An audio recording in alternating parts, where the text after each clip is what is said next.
Hello, good morning, good afternoon, and good evening, wherever you might be finding yourselves today. Thank you for joining us at the American Council on Exercise for this live panel.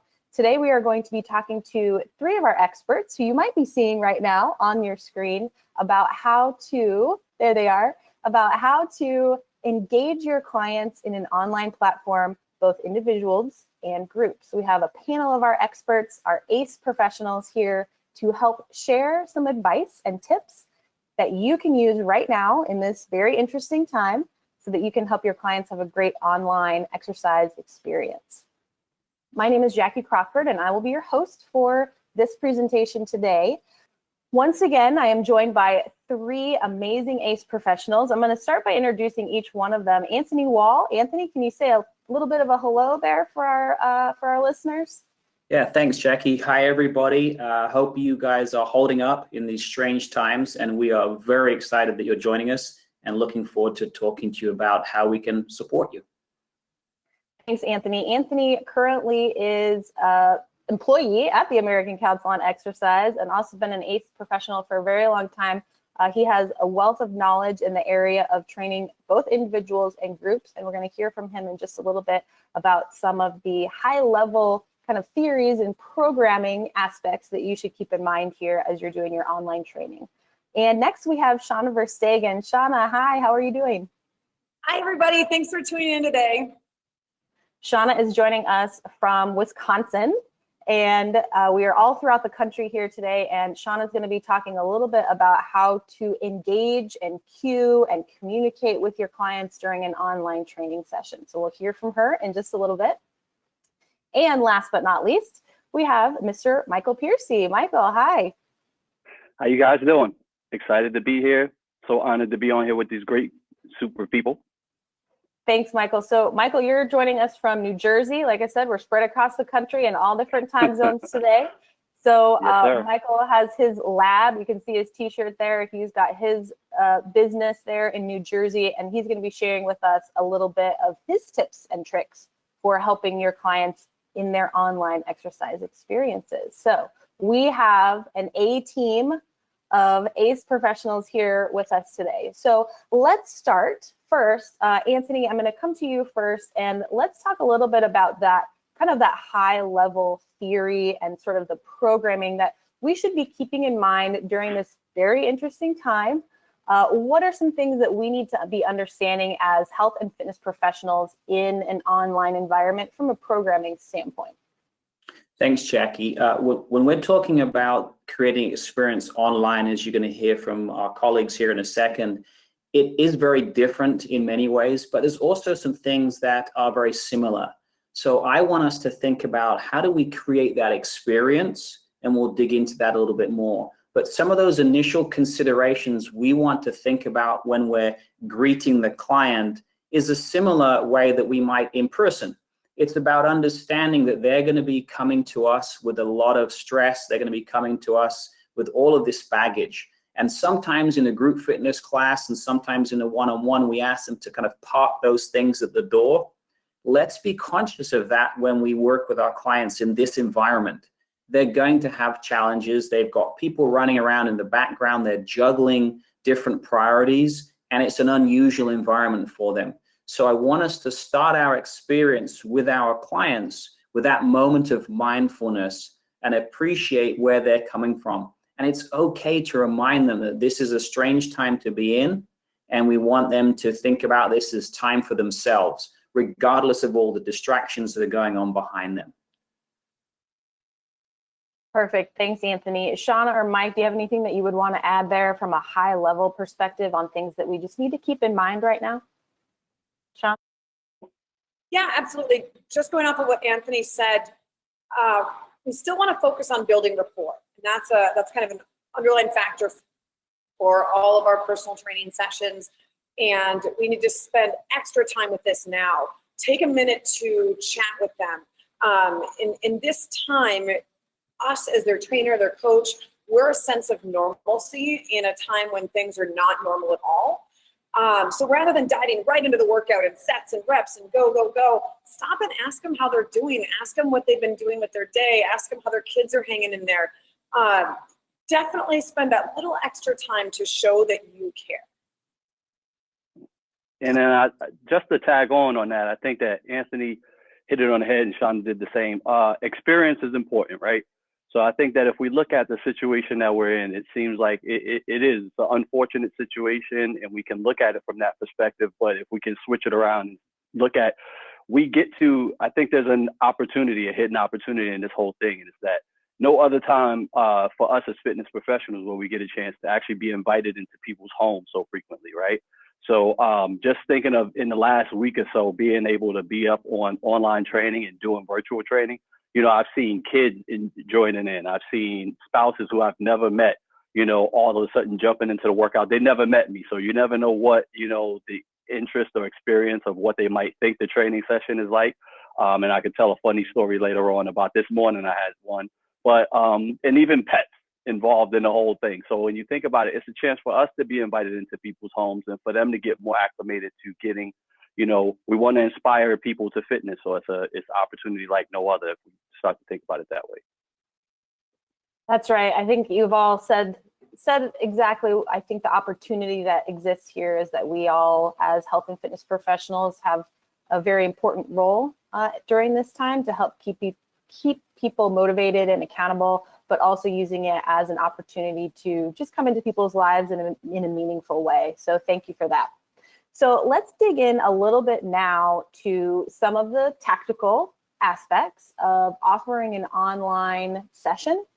So Shauna, I'm going to come to you first and just talking a little bit and thinking about how do we offer this great experience to our maybe groups, maybe small groups, or maybe our individual clients. What are some of the things that we need to think about when we are offering these online training sessions?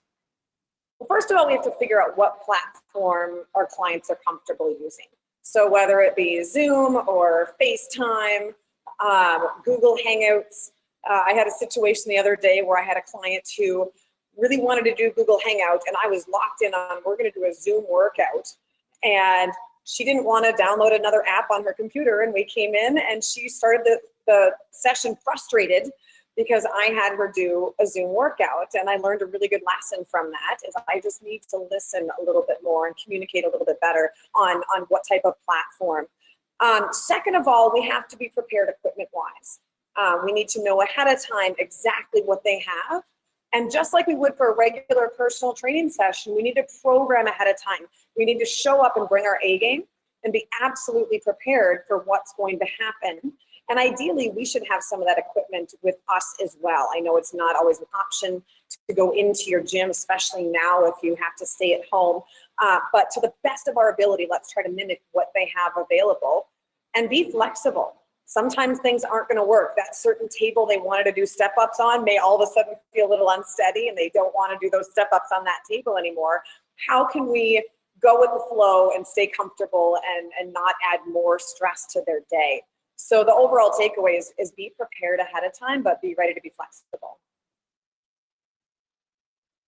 Great, exactly. So Michael, I know that you have transitioned here a little bit with your business. You do a lot of one-on-one and group sessions in your facility in New Jersey.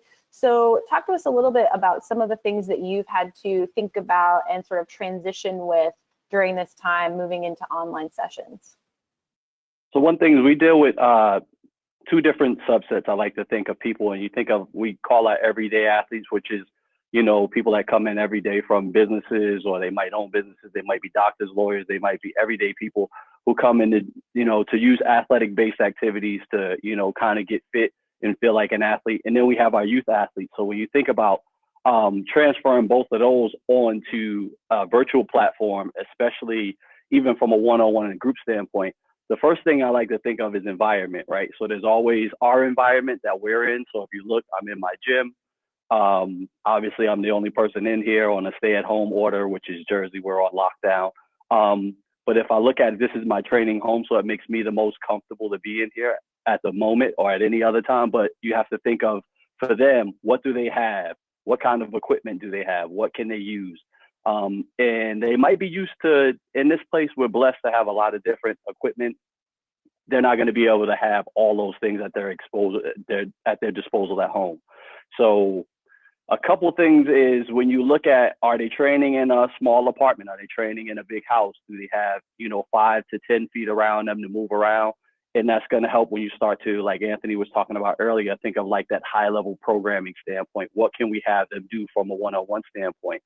And then from a group standpoint, if you think about it, your workouts need to be programmed according to, what kind of goals and things like that can I do, and what do I have at my disposal in their home that each person in the group might possibly have. If I think about my youth athletes that I train, I'll go from anywhere from having someone who trains in a living room to yesterday having maybe a youth athlete that might have a 2-car garage that they can move the cars out of the garage and be able to move around a little bit. So when I start thinking about it, their environment is important, and our training environment is important as well. Because if we can go outside and do things, it helps. But if you are in an enclosed area in your own space, you're going to be limited. Great. Anthony, anything that you would want to add there? I want to dial back just one step, if I can, and think about some of the opportunities we're going to find ourselves faced with when we're working with clients who perhaps are not as current on their training techniques. Maybe they're relatively new and we're getting people introduced. I think there's an opportunity I want us to consider. One of the things many of us like about personal training, and talking about one-on-one at this point, is our ability to really dial in and address certain specific issues or goals with our clients. I want these opportunities for some of our clients to be a really good time to reset to some of the basics. So if we think about some of the stability, mobility things we might be doing, or some of the basic conditioning activities we may want to do, certainly we can get advanced. But in this kind of what I would consider a home-to-home environment, where maybe it's me in my house working with my client in their home, and I don't have the ability to access all this equipment, what are some of those exercises and movement patterns I may need to recondition with my client? Because those basic fundamental skills are the ones that we're going to use when we get more advanced, when Michael's talking about working with his athletes. We've got the time now to perhaps spend a little bit more time in an environment that doesn't have all the equipment to refocus on some of the fundamentals. And I would use this as an opportunity to think about, what does refocusing look like? What does the mobility movement pattern look like? Do I need to focus on that mechanics a little bit more and take my time with that? And then we can ramp up from there. And a little bit later on, I'm going to talk a little bit more about some of the things that we may build after that around the exercise experience itself. Perfect. I'd like to piggyback on that as well. That's an excellent point. We can look at this as an opportunity to work on those movement patterns. Another opportunity in terms of coming back to the basics is it's a chance for us to reevaluate what their goals really are. Maybe it's been a while since we've sat down and said, what do you really want to get out of your workouts? And since we already have to evaluate what items they have and how we're programming, we can use this as an opportunity to chat with them on what do they want to get out of this time? What do they need right now? And take a look at where they're going with their workouts and possibly change things up based on that. Great, thanks, Shauna. So what I'm hearing is maybe going back to the basics now is a good thing, right? Mm-hmm. Oh, it's definitely an opportunity. Yeah, it doesn't have to be, but let's really consider that. Like Shauna just said, and Michael, if it's available, use this time to do it, because it may be the only opportunity we get to spend that one-on-one time in an environment where they're not distracted by wanting to do everything else. Great. So let's get in a little bit now to some of those specifics, Anthony, that you just mentioned about this online session. So I'm a trainer, I'm using my online platform, whatever that is, whatever my clients have been a little bit more apt to be involved with. Shauna, as you mentioned, it's important to understand what your clients, enjoy and feel comfortable using. So I found that online platform. ACE actually has a variety of options and some information available on our site right now. You can go to the acefitness.org website, and there's a link at the very top of the page to provide our professionals with information related to COVID-19. So you can select that link there at the top of the acefitness.org page, and you can find a lot of resources right now to help your clients. But we've started this training session. It's either in a group or a individual setting. What are some of the very specific tactical things that we should help our clients do or be aware of, or are set up for those specific training sessions? And Anthony, actually, I'll just come to you first on this one. Okay. Let's use the analogy of a movie. I'll give you 3 different scenarios. You can go to a drive-in. This is assuming everything is open and we're not under restrictions. You can go to a drive-in in your car. You could go to the movie theater, and you have different types of theaters, or you could watch that movie at home. The goal is to enjoy the movie, but the experience you get is going to be very, very different based upon the environment in which you watch the movie. Always consider the experience. One of the unique things, I think, and one of the challenging things, Michael and Shauna were discussing this yesterday, is how you maintain motivation. I know they're going to touch on that in a second. I want us to consider the difference of doing a warm-up, say, and saying go and do a run for 5 minutes and come back is different in this environment than when I'm face-to-face. But when we're programming, understand that doing extended sets or time frames of exercises is quite challenging in a home environment. Maybe doing something for 10 minutes is something you could do in a gym with somebody, but you may not be able to do that in the home environment because you don't have access to equipment, or their attention span is different. They're dealing with things. So perhaps think about chunking different exercises and different combinations into smaller sets and reps. You can always come back. So perhaps I don't do set 1, set 2, set 3. I change it a little bit and I do set 1, and then I'll do another exercise and then come back and do set 2. So I want us to think about our traditional programming format and see how we can change that to maintain that motivation and give them a different experience. Great. Shauna, you want to add on to that? Yeah, overall, in terms of the experience too, we want to talk about how we cue and provide feedback to these people. Cueing in a one-on-one environment where we can actually provide tactile cues is quite different than a digital environment where all we can provide are verbal and visual cues. So we want to think about what type of cues are we providing to our clients while we're basically watching them do their workout. First of all, visual cues, like Anthony said, what kind of movie are we creating? Can they see your entire body? Can they see you demonstrate the exercise well? Are you completely in the frame? So make sure you test that ahead of time when you're getting ready for your sessions. And then what types of verbal cues are we using? Our verbal cues we really have to rely on right now because we're not able to provide those tactile cues to help guide them through the exercises. We look at the difference between internal and external cues. How can we create the feeling that they should be feeling when they're doing their exercises? So an external cue is a cue of helping them create the feeling they want to feel in the exercise versus an internal cue of just telling them what they should be doing. For example, in a squat, instead of saying, hey, push your knees out, you could say, separate the floor with your feet as you stand up from your squat. And that can help create that feeling, since we can't be there to actually put our hands by their knees and help guide them through that squat. So this is a good time for us as trainers and coaches to really refine how we frame up exercises and how we cue our clients when we see them moving. Great. Mike, I'm going to come to you next. So what are some of those tactical things that we need to be thinking about when we offer these sessions?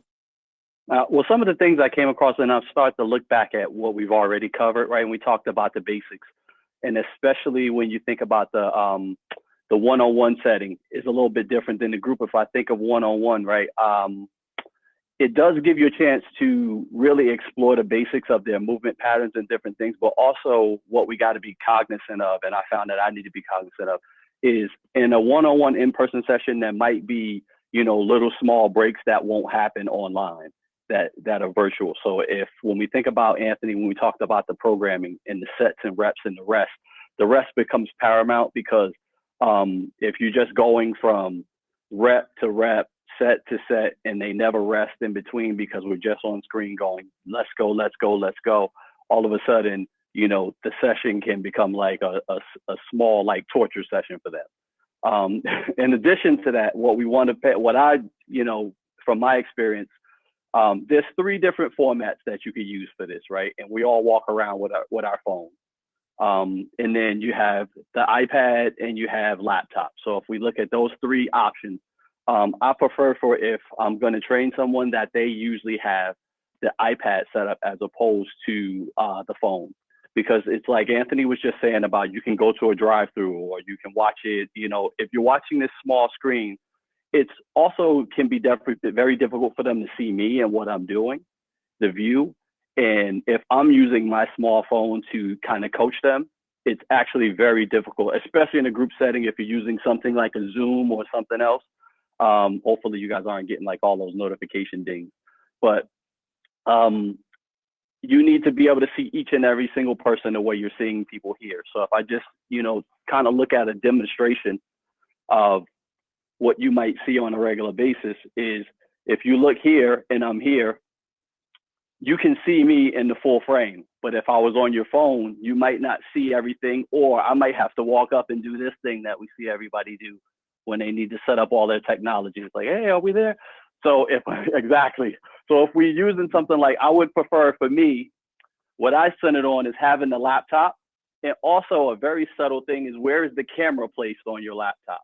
And that's going to have an effect. So we have this super nice computer that we're using. It's a gaming computer for kind of like movement screening, but the camera is set at the bottom next to the keyboard, which means that if I go into a ground-based move, chances are they're seeing this, so they can't see me when I go onto the ground. And what I want to see is, when they get into their movements, I want to be able to see them on the ground, because if I can't see what they're doing, I run into problems with cueing them. So especially when you do group sessions, virtual group sessions, you'll see you have 3 people at the top that you can see stuff, and maybe they use a tripod if you can get people. And I know it's not a good time to ask people to spend money on certain type of things.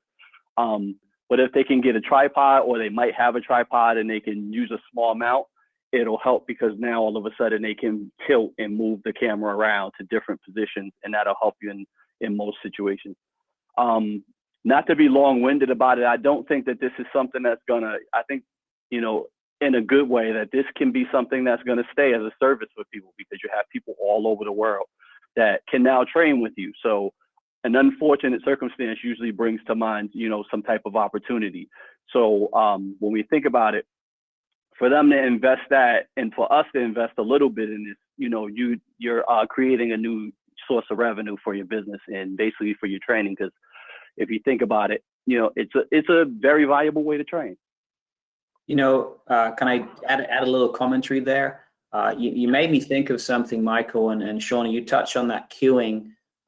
That's going to be very different when we're working with our groups. And when I was training as a practitioner, I focus a lot on the small group training. And I say small group, 3 or more, and sometimes they were larger groups. Those visualization cues, imagine you're doing this, picture yourself doing that, really enhances that experience for them. Sometimes in personal training, we're able to use those cues, but you're right. When we work one-on-one, we like to get into how does this feel inside? And that's a great internal cue. But those external cues will help enhance the experience. Internal cues help us understand where our position is and whether we're doing the movement right. The external cues, which we use in a group fitness or a small group training format a lot more, those allow us to enhance the experience. Imagine you're stepping over this. Imagine that you're punching that. Imagine you're running to something.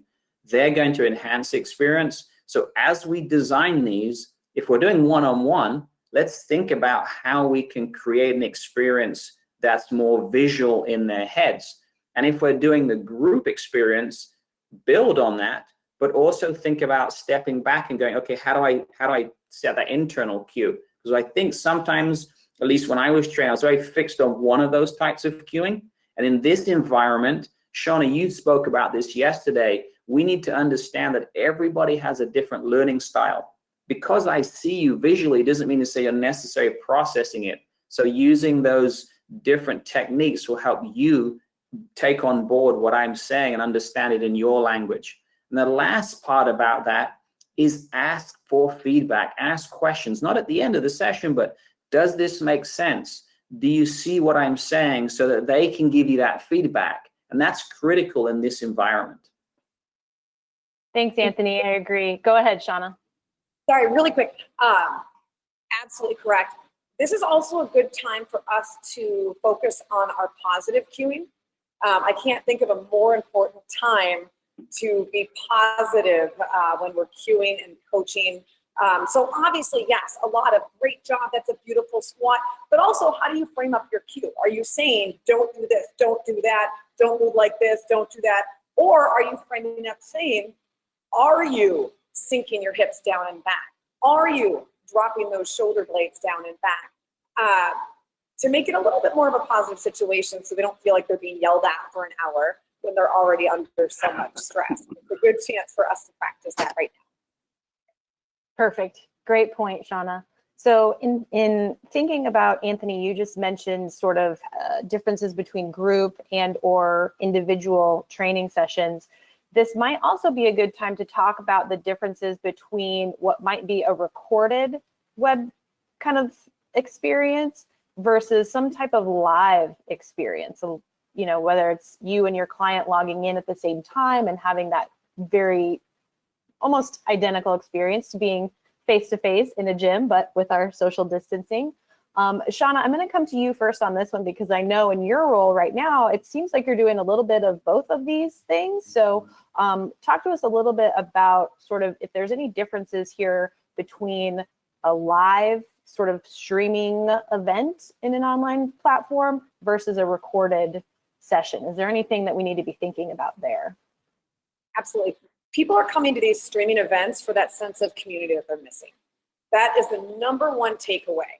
Of course, they're going to enjoy the workout. Of course, they listen to your cues. But #1 is they want to feel like they're exercising with a group of people, and we need to embrace that. So we need to, make sure the platform is working and practice that platform ahead of time. So those of you that are brand new to Zoom or whatever you're using, do a little practice session with your coworkers, your friends, so you understand how your sound is working. If you need a microphone, when I lead my group classes, I have a lapel microphone. Since I'm further away from the computer, I want to make sure they can hear me. Figure out your music, figure out how you're going to record the session, how to mute everybody, all of that ahead of time, so you're not wasting their time and they can jump right into it. And when they log in, let them talk for a little bit. Let them chat with one another, see other members from the gym, meet new people, share their experiences. It's kind of like how we're building that rapport with the client. Let them embrace this live experience. And then during the class, actually interact with them. So instead of just standing back and leading my class back here, I stop and watch everybody's form, because then they feel like they're actually in a class, and say, good job, Susan, that's an awesome push-up, I love it. And then they really feel like they're interacting with you, because that's why those people are logging in for this live streaming workout versus lots of different workouts that they can download. Great. Michael or Anthony, anything that you would want to add there around the differences between our live streaming or our recorded exercise sessions? Go ahead, Michael. Thank you. Well, more so in my case, I felt like people were at a time where more than ever we need connection, you know, and that's what people miss. They miss being in there. They miss, for me, I'll stand out and I'll say that I was a person that at first I wasn't a big fan of trying to do the whole live stream workout. For years, I had done online training, and it was kind of provide a program and recorded content, exercises like that, and basically, you know, programmed according to them, you know, through, you know, a programming app that we have, and done different things. The most surprising thing about going live stream was the fact that people, the feedback was always text after from people that said, oh, it made me feel normal, or it made feel normalcy, or to hear you talking your junk, you know, or yelling at me in my living room, or talking about your nice rug, or things like that. People, you know, they laughed and they had a good time. And I think that more so, obviously for us, we love this. This is why we're in this industry. We love it. We will want nothing else to do but to sit on webinars and do everything else. But for most people, you know, their relationship with exercise is us, and their 1 hour they get to come. And even though they hate the workout, you know, we make it bearable for them.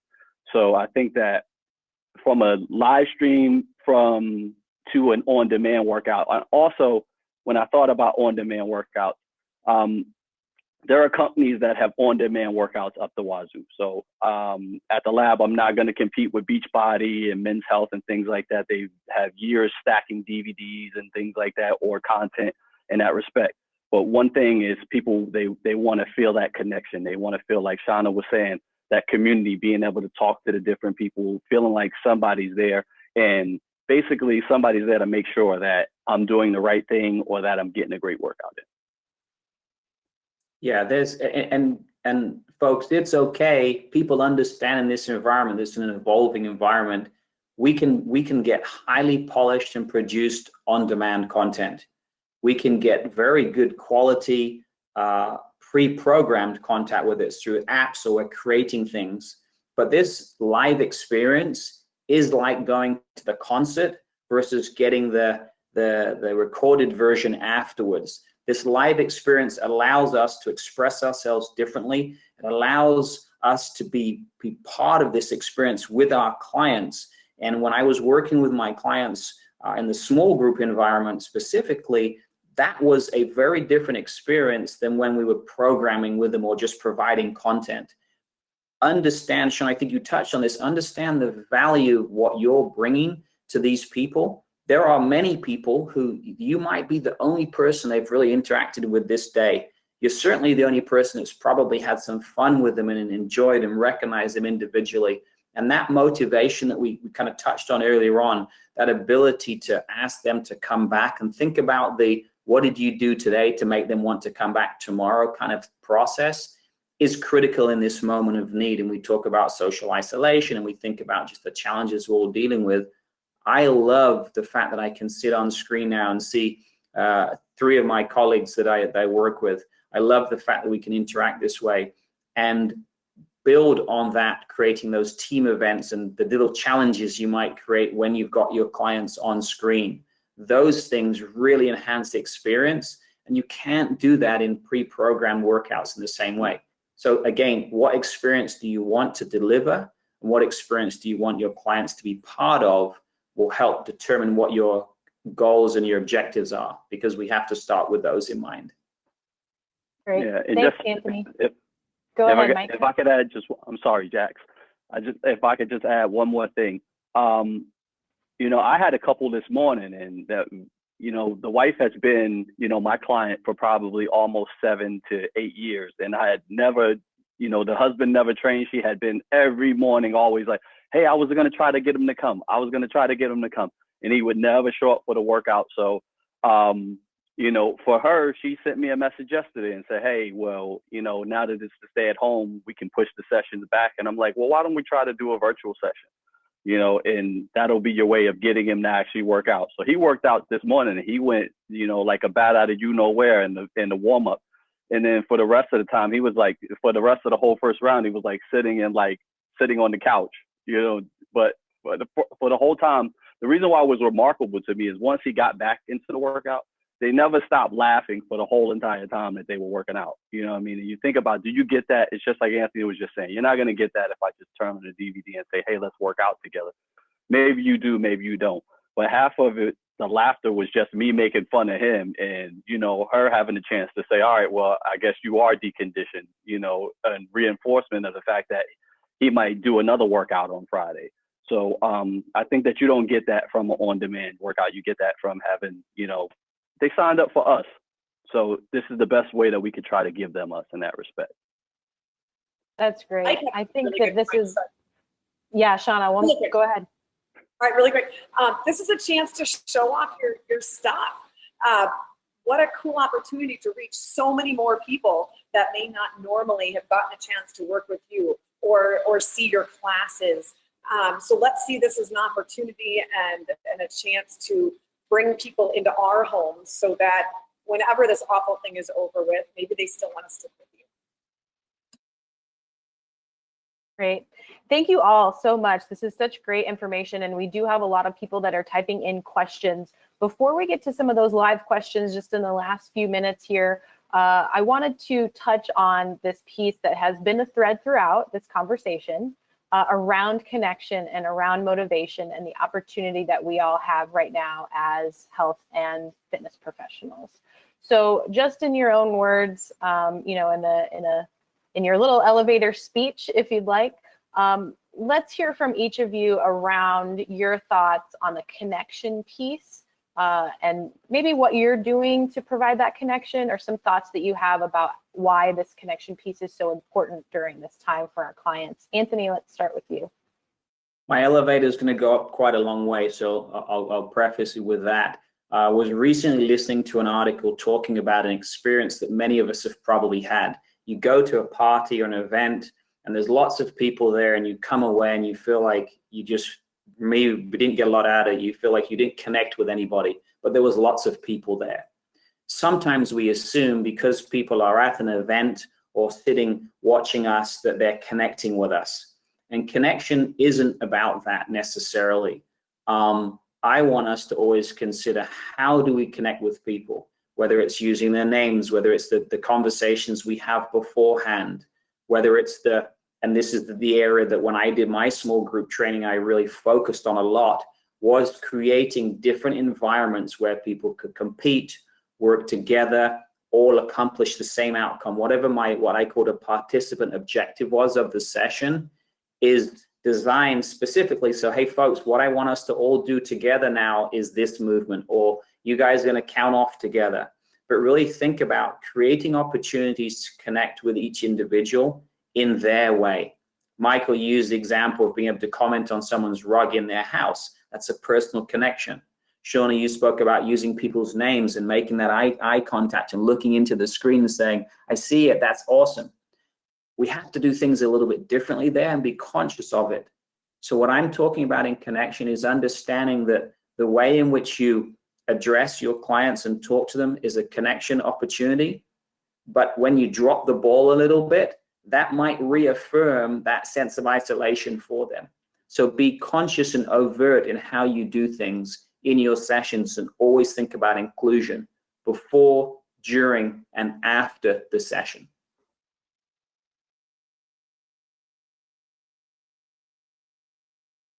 Great, thank you, Anthony. Shauna, is there anything that you would want to share there about that connection piece? Absolutely. I think as trainers and fitness professionals, we're all scared right now too, and we're kind of scrambling to try to find ways to make money. But I want to remind you to not sound so salesy and pushy to your clients. Keep in mind that they're dealing with, literally, I probably had 300 emails last week of how every company from a party supply superstore is dealing with this whole thing. So try not to be too pushy in terms of emailing, calling, join me to work out, whatever. Give people some time to sort this out, figure out their jobs, figure out their life. Just let them know that you're here. I sent out one blanket email to my clients, my group exercise participants, and said, here's what I'm offering, and here are all your different options on how we can do this. And I didn't hear back from anybody for about 2 days. And now things are starting to trickle in as people are starting to find their groove. So let them know you're here. Try not to be too pushy. Don't sound like a salesperson. Be their friend, be their trainer, their coach that they know and love, and check in on them. I'm still very randomly just texting clients sometimes that I haven't heard from and saying, how are you doing?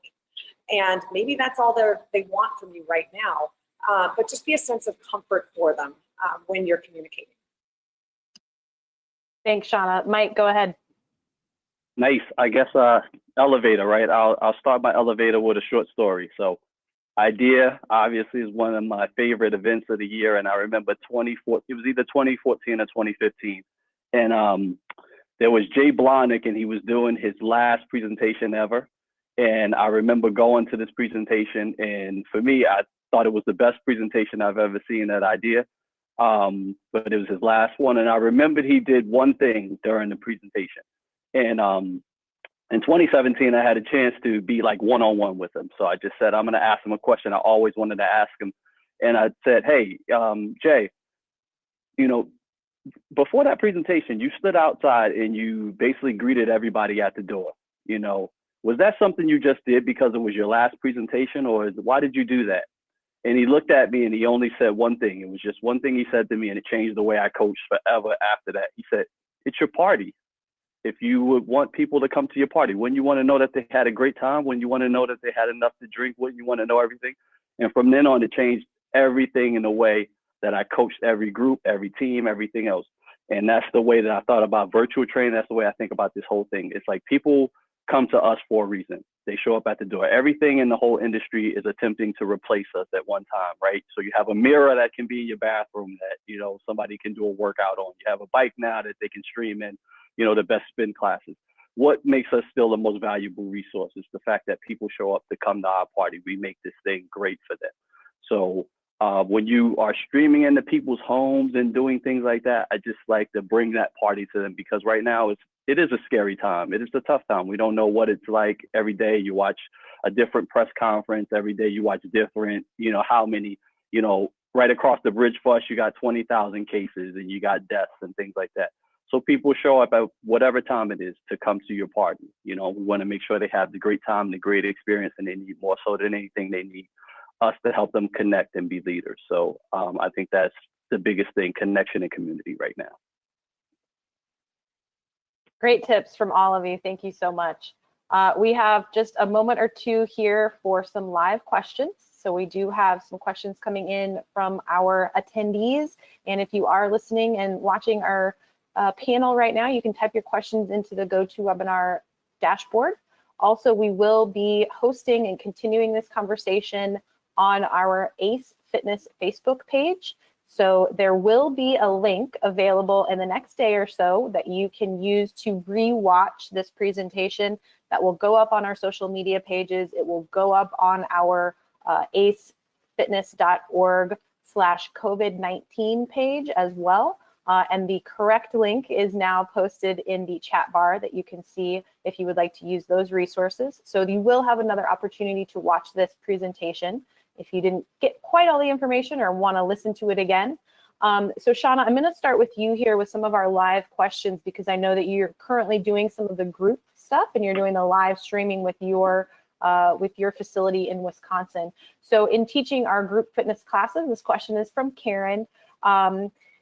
What are we wanting to be looking at? If you mentioned earlier that you're kind of stepping away from the camera, and you know that we want to be able to see, you know, the instructor fully so that we know what's going on. What are you seeing as the instructor? What are you looking at, and what are you watching as you are conducting those more group sessions? I'll be quite honest, it can be challenging at times to, especially if you have 60 people in your class, to see all those little bubbles and watch everybody while you're actually teaching. So it depends on the type of class. Obviously, if you're teaching a yoga practice or Zumba and you need to be moving most of the time with them, then it's a little bit harder. When I'm teaching like a bodyweight boot camp, for example, I set up an exercise, get them started, set the timer. I can't see much when they can see my whole body. Like I can't see them very well. However, I get them going, and then I run up to the computer and I open up those boxes and I literally scan through them and say, "Hey, Sarah, are you bracing your core?" Scroll through. Wow, that's a really, really nice solid plank, James. I love it. So it really depends on the format that you're doing, on what you can actually see. It depends on how many people are in your class. So keep in mind, you have to be that visual cue, that visual demonstration to them. So make sure they can see you. That's the #1 priority. And then create opportunities for yourself to watch them. I hope that helps. Great, yes, thanks. Michael or Anthony, anything that you would want to add there about kind of what we need to be looking for or at while we're doing our group sessions online? Go ahead, Michael. We talked about the environment before, and it's, once again, it's like Shauna just alluded to, it's going to be tough. You just make sure whatever software that you're using, whether it be Zoom or Google Duo or Skype or whatever it is, that you understand what it is that you want to see. So that toughest thing is you don't want to be 15 minutes into the class and you're still trying to figure out the software. So one of the things with like a Zoom, there's different views. So it's just like we have a view here. I want to pick views that, one, that I can see everybody, but I don't want to make sure, I want to make sure that the view doesn't switch if I'm not, you know, kind of jumbling my words. because what happens is sometimes because of whoever's talking the loudest, it'll jump from person to person to person. So a lot of times what I'll do is if I'm getting ready to give instruction or I'm getting ready to show a demo of the exercise, what I do is I'll hit mute all, and then it'll stay directly trained on me. And then what I want to make sure also is that they can see me, because like Shauna was talking about, if I move back, if they have a small phone and they're using their camera, the camera on their phone or the screen, they might not be able to see everything. They might need to walk up and do different things. And then when we think of Anthony and the programming aspect, is how many floor exercises do I have in there combined with how many standing exercises? Something that you might not have to think about if you're programming your facility, because they're going to have to switch the camera up and down, and depending on what they're using, you might not be able to see anything. So if I got down on the floor right now, you guys would not be able to see me at all as I'm trying to do my plank or things like that, because the laptop is just sitting here. I would have to readjust it. So just make sure you understand what they're using. Yeah, practice beforehand, and just use the platform and get comfortable with it. I know we want to get into this straight away and get these sessions going. We want the experience to be the best experience we can, and that comes from just knowing a little bit and spending the time beforehand to understand what it's going to look like from the client's perspective. Great. Thanks to all of you. I do see a lot of live questions coming in right now around waivers, liability insurance, kind of the legalities of offering these online sessions. Please do, if you are watching and listening right now, please do check out the COVID page on the Ace Fitness website. That is general.acefitness.org/COVID-19. That link is posted in your chat box right now. There will be, later on today, early tomorrow, there will be a great blog from one of our subject matter experts, Mark Nagel, on the legalities of this. We don't want to spend too much time talking about this here, but that will be available for you very shortly on that Facebook, or excuse me, on the Ace Fitness page related to liability insurance. So I just wanted to mention that as I see a lot of questions coming in around the legalities of this. So one last thing before we get going here, to the three of you, anything else, just kind of final thoughts around, or anything that we didn't quite mention and that you wanted to be sure was said around offering great exercise experiences for our online clients right now during this time? Anthony? Just like any great experience, it's the work you do beforehand, it's the preparation that you do that makes the experience and brings it to life. We still need to do all that preparation. It might just be different from when we're in a live situation, but be prepared for mistakes to happen, fall forwards, and grow from that. And we're in this business because we love what we do, and I want us to always continue to do that. Thanks, Anthony. Shauna? I'm going to end with Anthony, with what Anthony opened with, is this whole situation is different, yet incredibly similar. We still have to build rapport with our clients. We still have to design a workout program based on their goals and the results they want to achieve, and prepare that workout ahead of time and be safe with them. And we still have to provide coaching, cueing, and feedback. It's just going to be a little bit different, and we have to have an overarching reminder of positivity and community to keep them motivated and continue doing these workouts as time goes. Thanks, Shauna. Mike, any final thoughts from you? I think that it's kind of apropos that ACE is doing this webinar, because I think that at this time, and it's been talked about a lot on here, the coaching aspect is very important. If you think about one of the things that you hear a lot of people allude to is this is a time of almost like a pause. It's not so often that you get the whole world to take a pause, right? So it's a chance for you to think about increasing your coaching skills. And, it's not a time to ask people to spend a lot, but if it's a chance that you have the disposable income to actually increase your training and think about becoming a better coach, because it's one thing, like as a former baseball player, and you think about the minor leagues moving up a level, every time you move up a level, your weaknesses get magnified, so if you couldn't really throw from the outfield at single A, when you get to double A, everybody's going to run on you. So if we think about just coaching in person, there's a lot of things that we can do and get away with in an in-person setting that we won't be able to get away with from a virtual setting. So it's a chance for us to really hone our coaching skills and try to become better. And education is a huge part of that. So if we get a chance to do that, I think that that's what we all should be thinking about. How can we improve and get better? Wonderful. Thanks, Mike.